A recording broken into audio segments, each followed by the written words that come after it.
Hi guys, thank you so much for clicking on this video. Kalina Gina Millicent, and this is my YouTube channel. First and foremost, happy 2022. I hope that everyone crossed over well, that you are happy and you are healthy, and that your family and you are safe. And if you're back to work, I hope that you are smashing it. And if you're still home with your babies, I hope that you're doing well and that your routine is in place. This year is just good vibes. This is the year of harvest. We're claiming it. This is the year of forever. So today I decided to do this video where I am talking about setting myself up for success. If you guys remember, late last year I did a video about how I was feeling unmotivated. I felt stuck and I felt like nothing was going well. And after that video, I sat down a couple of days later and I just jotted down a few things that I could do to just help me do better and help me feel better in the new year. Obviously, 2022 will be the same as 2021 if I'm not doing anything different. So today I'm going to be sharing with you guys what I'll be doing this year that is different, and this will be my accountability video, and I hope that you guys can take something from this and do something for yourself. As you guys know, I wrote a few things down, so I'll be looking at my notebook just so I don't forget the important stuff. Firstly, the first thing that I did after doing that video, I sat down and I watched it as well, and I realized that I had confronted my weaknesses and my fears. I had made peace with things that are standing in front of me, things that I'm creating in my mind that tell me that I'm a failure and I can't get ahead. Sometimes you are the biggest hurdle in your life. You are the stumbling block. You are your own stumbling block. So realizing the weaknesses that I have and realizing that they're me not deciding is a decision, and it's a decision that is harming me. It's pulling me back instead of taking me forward. So this year, I have decided that I am no longer going to stand in my own way. I'm going to do it with or without fear. The worst thing that can ever happen is someone saying no. Since I have realized my weaknesses and I've realized things that are standing in my way, I thought of ways that I can improve on those things. So the first thing that I did, I worked on my portfolio of evidence. Backstory for anyone who's new: I am a freelancer. But right now I'm looking for a full-time job. We'll get into that maybe a bit later in the video. But I've been freelancing for the past 3 years. This will be my 4th year. I freelance as a copywriter and a social media manager, and sometimes I do brand consultancy every now and then. So I worked on my portfolio of evidence just to gather all the work that I've done that I'm proud of. Obviously, I've done a lot of work in the past 4 years, including when I was an intern and all that. But they're just highlights. I took out the highlights of my career and I put them down together. Obviously, I did not put down everything because it would be a very long portfolio. And the point of portfolio is just to show the client or the person looking at it what I've done, what I'm capable of, the kind of results that I can generate, and so forth. I also worked on the one thing that has been very difficult for me, which is my service list. You know, when you want to do everything that brings you money, you end up not excelling at anything. So previously I would just want to do everything, but now I've narrowed it down and realized that I enjoy copywriting more than I enjoy social media.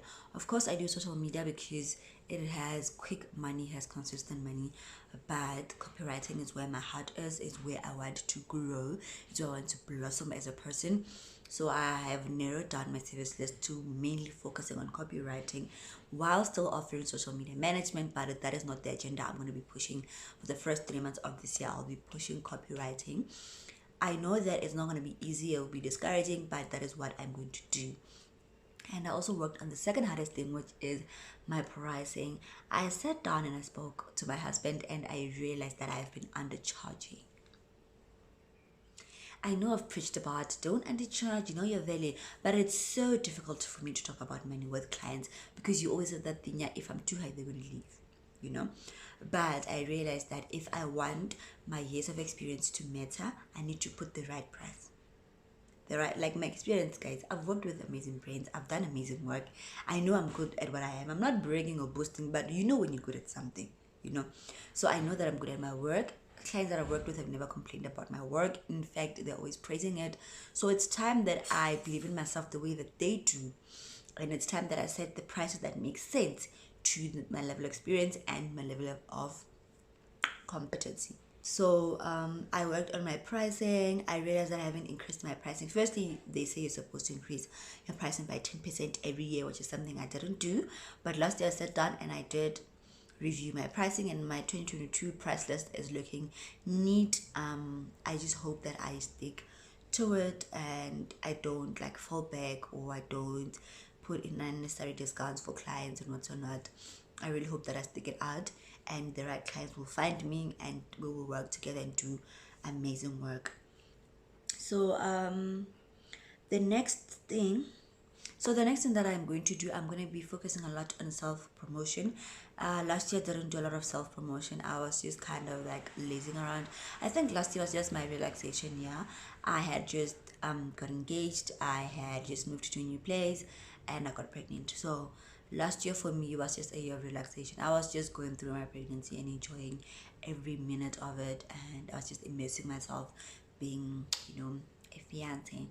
I was just enjoying being a full-time stay-home mom with help. And so I feel like this year it's time for me to take my power back, some of my power back, and work really hard on my brand, Millicent M. And I'm gonna be working very hard on putting myself out. They've already started. If you follow me on Instagram, I do this thing that on certain days, on particular days where I have a topic that I feel is important, which is more in line with social media management, because I'm on Instagram, I do videos where I share tips and hacks, and I just share my opinion and my views on certain things. And I'm seeing quite a few responses from people that have their own businesses, and I feel like if I keep doing this, I will get, even if those people do not become my clients, I feel like they will become like brand ambassadors for me. They can refer me because they now know my work. I mean, on Instagram they just know me as a mom, because that's how I use my social page. I use my Instagram as a page where I share my motherhood journey, as I share my trying to juggle being a mom and being a young person, identifying myself as Millicent and as a mom and what's not. And do follow me on Instagram. I do follow you. I do follow back. I'll put in my Instagram name somewhere on the screen so that we guys can follow each other and be friends that side. So I'll be promoting myself a lot on LinkedIn and on Instagram. I do have a website that I don't really use, but I think I'll go back to using it, because mainly I used it as my writing portfolio. So whatever opinion pieces that I write and get published elsewhere, I will just bring them to my website / portfolio, so that whoever is looking for me, they can just know what I do. So I'll be doing a lot of self promotion. This is just so that people can know what I am, what I do, what I stand for, and how me and them can possibly work together. And also, you guys know that I have a small business called Sorted Virtual Assistants. I have a partner, and I want to immerse myself in entrepreneurship this year. I'm going to do as much research, as much learning as possible when it comes to how to run a business. I hope that I will do a great job. I am not confident in being an entrepreneur, I'm not gonna lie, but this year I'm willing to learn and to become the entrepreneur that I know that I can become if I focus and if I pour all of myself into the small business. And another thing that I'm going to be doing this year, I reached out to my mentor last year and I told her that I want us to get back onto a program. So in 2019 we had a whole program, and it was really helpful in helping me achieve my goals, identify my weaknesses and my strengths, like working on just me as a whole, personally and also professionally. So I told my mentor that I really want to get back onto that program, because it helped me stay accountable, stay motivated. And because of the things that I've listed to her that I want to achieve, she has then referred me to a coach, and I'll be starting with that coach very soon. I really hope that in those 3 months where I'll be working with the coach, which is from from Feb until April, I really hope that whatever learning that I receive, I will be implementing it with full force and with confidence in this year. I think that for me this year, it's just a lot of confidence, believing in myself, believing in my skills, and putting myself out there, and not being doubtful and not being fearful. And I'm going to focus January until April, no, Jan until March. I'm going to just focus on smashing the short-term goals that I've put out for myself, which are the ones that I've shared with you guys here. And I'm just going to immerse myself in them, be fully committed to doing all those things. And in April, I'll take a break, and then in May, I'll pick up and obviously have a different type of goals that I want to achieve, because I feel like it's much easier to reach the long-term goal with short-term victories. And I'm really excited about this journey that I'm about to embark on. I'm wishing myself all the best. I'm going to be praying about it. I'm going to be doing it. I'm not just only going to pray and talk about it, I'm also going to put in the work. And funny enough, it feels like already, the universe knows that there's something I'm going to do, because I put out one post on LinkedIn, and I've gotten so much positive response to say, hey, can you share your portfolio? Hey, they're hiring here, can you apply and what's or not? Coming to looking for a full-time job. So I'm growing up, responsibilities are building up, and I feel like there's certain things that I need to do, and I feel like I can easily achieve those things if I have a full-time job and a consistent cash flow. Of course, my dream, my dream is, okay, my colleague is awake.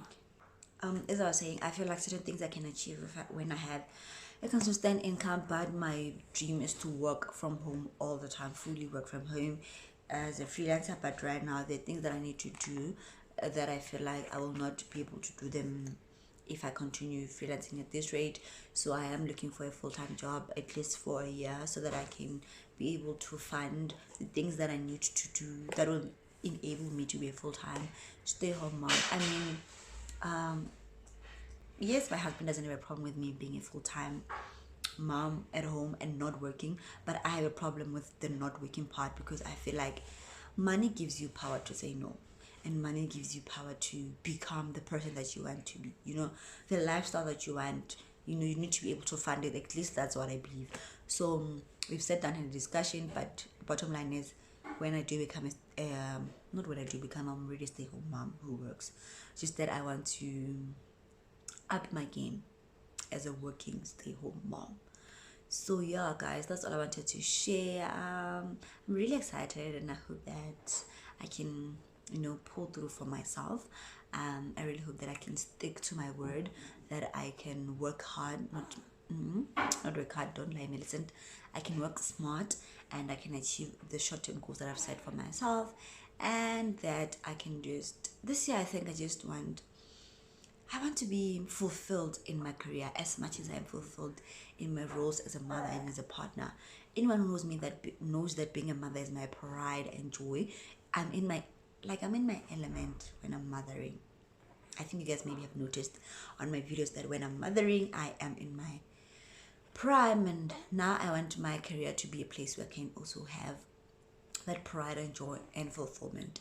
So thank you so much, guys, for watching, and I will see you guys in my next upload.